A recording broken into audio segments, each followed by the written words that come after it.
Alright, in this video let's move on to the next concept in Svelte, which is slots. A few videos ago we learned about props, which allow you to reuse components by passing in different data.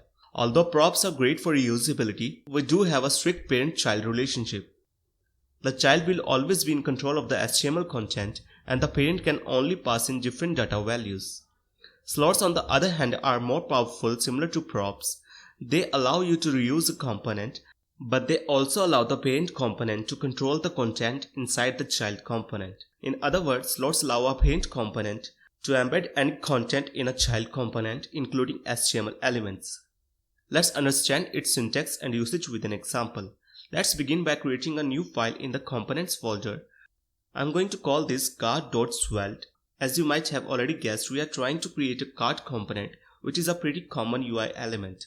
When building web applications, it's a component that's reused quite a bit in any project.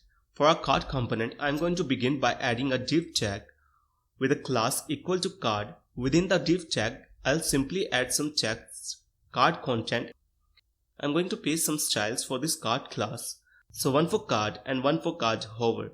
And that pretty much is our card component. Let's include it in app component. Import card from ./component/card.svelte. And within the main tag card. If you now save the file and take a look at the browser, we should see the card component being displayed. Now this is great, but we want the content to be dynamic. So let's pass in a prop instead of having the static text inside the div tag. In card.svelte, add the script tag and declare a prop using the export keyword. Export let content, bind the same to the markup. Instead of the static text in the app component, we can now pass in the content prop. Content is equal to card content 1, and I can make a copy of this card component and pass in the content prop as a card content 2. If we now save the file and take a look at the browser, you should be able to see both the cards with different content. Now this is better, but we still have a strict parent-child relationship. At the moment, I can pass in a string to the card component and that will get rendered. But what if I wanted to pass in a h2 tag, or what if I wanted the card content to be an image instead of simple text string? This is where slots come into a picture. Let's understand how to use slots. Begin by getting rid of the prop we have just added.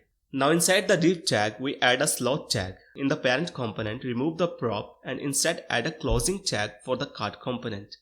Now in between the opening and closing tags, we can specify any content we want to, and it would replace the slot tag in the child component. For our first card, let me add some simple text, card content.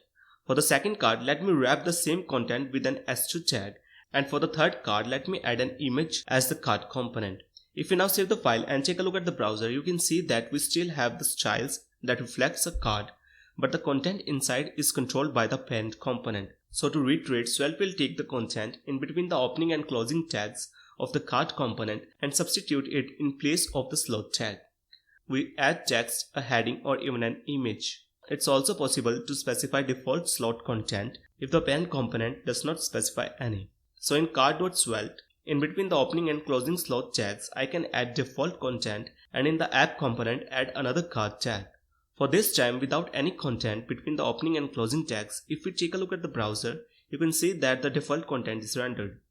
This is pretty much the basic usage of slots. As you can see, slots give you greater control in terms of reusing and composing new components in Svelte. We do have a few more details about slots, so let's talk about them next. Thank you guys for watching. Make sure to subscribe to the channel, and I'll see you guys in the next video.